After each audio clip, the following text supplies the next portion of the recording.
Hola amigos, estamos una vez más con el doctor Sergio Aguayo Quesada, quien nos va a permitir una hora de su tiempo para contestar preguntas de nuestro auditorio del ciberespacio. Y en esta ocasión, pues hablando sobre el 2012, hacia el 2012 es este programa.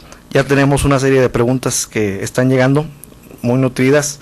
Doctor, buenas tardes. Buenas tardes, José Alfredo, Frank, Guadalupe. Pues bien, vamos a empezar con la primera pregunta que nos dice Guillermo Juárez. ¿Existe posibilidad de violencia, que la violencia sea provocada para decretar un estado de excepción que permite el manejo de las días de los días en las elecciones y posponerlas? Vamos, existen las condiciones para no ser capaces de hacer un pronóstico en un sentido u otro, es decir, cualquier escenario que se quiera construir sobre el 2012 es posible.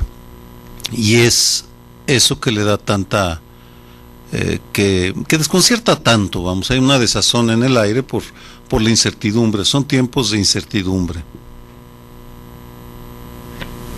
Bien, tenemos otra pregunta. ¿Alcanzaremos a llegar al 2012 entre los narcos, el ejército y los mayas? Parece que no llegamos a la meta. No, sí llegaremos, lo que ignoramos es la manera como lo haremos.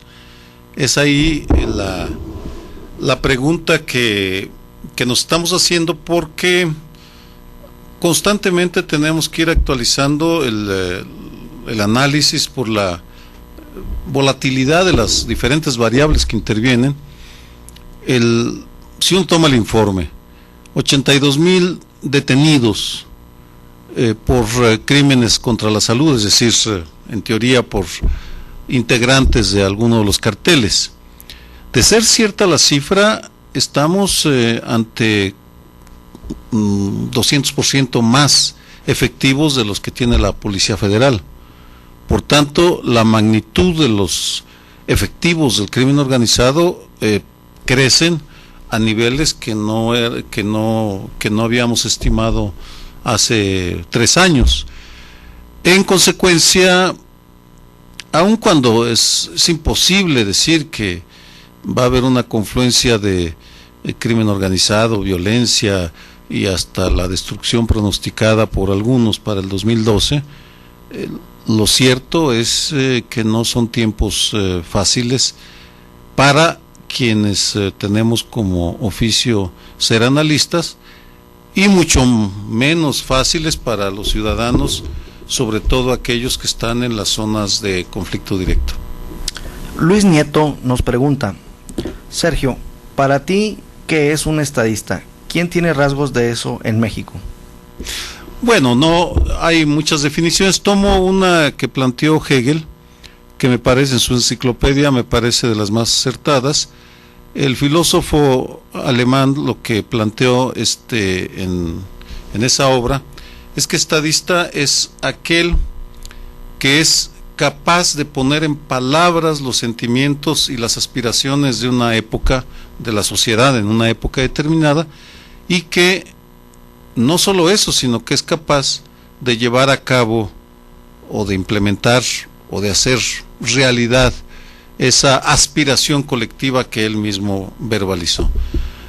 Con este criterio, al día de hoy, entre los precandidatos no existiría, por el momento, alguien que capture plenamente el sentimiento de la sociedad, en buena medida porque estamos en una etapa en la cual se han atomizado los intereses de la sociedad, y tal vez lo único que unificaría sería el deseo de una transformación que permita recuperar grados de estabilidad, paz, confianza, pero al día de hoy no, me temo que no hay ninguno de los que pueden llegar al cargo con esas características. Nos pregunta Raskolnikova: ¿cuál es su mayor preocupación para las próximas elecciones presidenciales? ¿Abstencionismo, incredulidad o violencia? Violencia. Raskolnikova, porque la pasividad sí ha ido creciendo y hay un distanciamiento muy claro de lo público, pero vamos, no a niveles más superiores de los que había hace algunos años. La sociedad mexicana sigue siendo pasiva en un 80% aproximadamente, si uno toma la encuesta mundial de valores como criterio. Es decir, seguimos teniendo niveles de participación de alrededor del 20% de la población, cuando en los países escandinavos andan en torno al 79 o el 80%, es decir, se participa poco. El riesgo mayor con esta perspectiva, en estos momentos lo que más preocupa es la violencia criminal, aun cuando no puede uno desechar la posibilidad de que por razones políticas se desencadenen movilizaciones de protesta que desemboquen en la violencia. Pero al día de hoy es la violencia criminal la que lanza una sombra muy ominosa sobre los comicios del 2012. Siguiente pregunta. Con la violencia en la actualidad en más de 50 estados, ¿se pueden garantizar elecciones pacíficas? Creo que la cifra no estuvo correcta. Por 50 estados no. 50% de los estados. Perdón, 50%, es que no escuché bien. ¿Quién hace la pregunta? Ahorita te paso el nombre.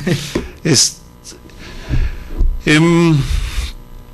Qué buena pregunta, porque vamos, el IFE va a tener una decisión difícil.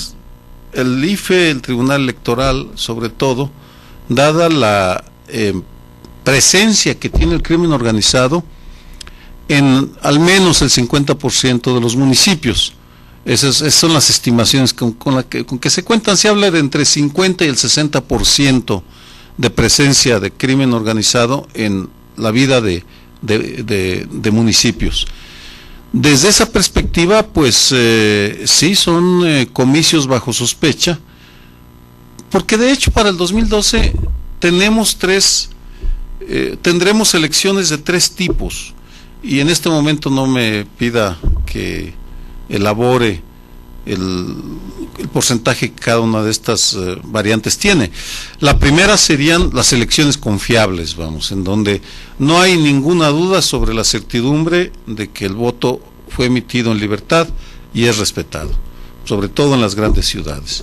Segundo, el voto condicionado, el voto que es comprado o que es condicionado y que afecta sobre todo a los sectores más pobres.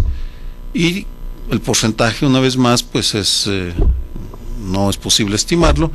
Y finalmente, aquellas zonas del país en donde el crimen organizado tiene la capacidad para condicionar el resultado o para poner en duda la legitimidad de los comicios en esas regiones o en esas zonas.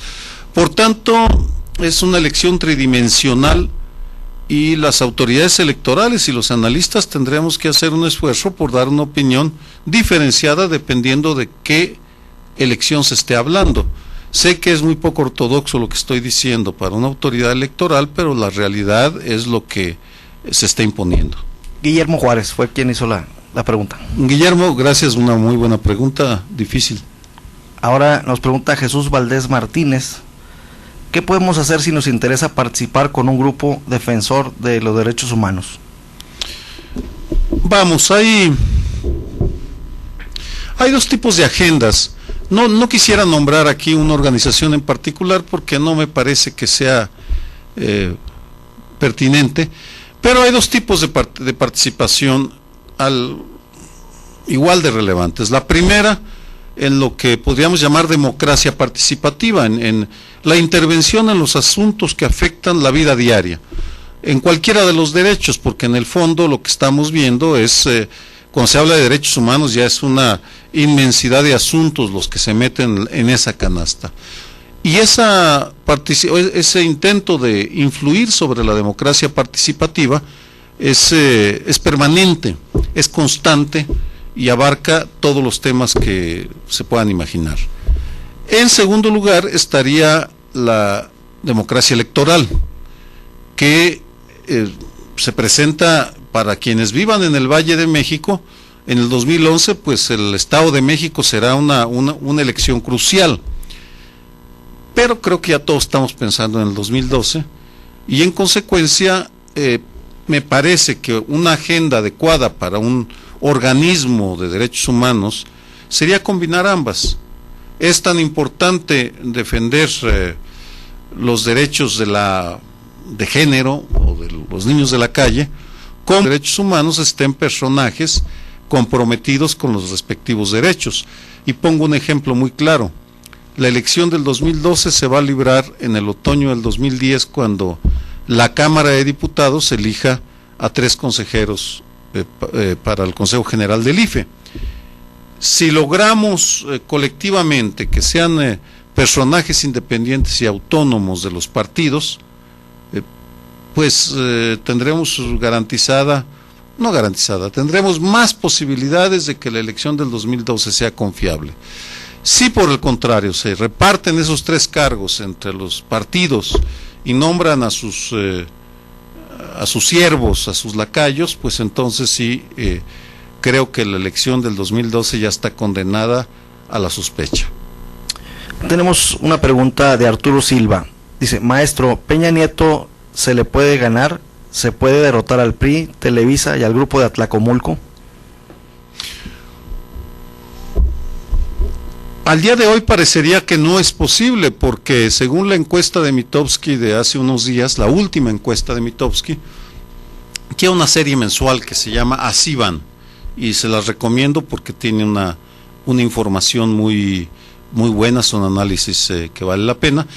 La última encuesta de Mitofsky, Peña Nieto tiene el 51% de las intenciones del voto, Andrés Manuel López Obrador tiene el 17% y Santiago Krill el 16%. Por tanto, ni aún uniéndose el día de hoy el PAN y el PRD podrían competirle a Peña Nieto. Ahora bien, Peña Nieto tiene varios retos de aquí al 2012. El primero, la inseguridad. Es uno de los estados donde se está deteriorando más rápidamente la seguridad, es el Estado de México, la zona conurbada y algunos otros municipios. Es realmente preocupante. Y en segundo lugar, y muy estrechamente relacionado, la elección para gobernador del 2011. En consecuencia, lo que podemos anticipar al día de hoy es que tanto el PAN como el PRD se van a lanzar con todo lo que tienen para intentar frenar a Enrique Peña Nieto el próximo año, porque saben que pues en una situación como la actual, el objetivo es golpear al que va adelante en las encuestas, en toda proporción guardada, como sucedió con Andrés Manuel López Obrador en el 2005 y en el 2006, cuando se vino una ofensiva para golpear a un candidato que llevaba 10 puntos de ventaja en febrero del 2006.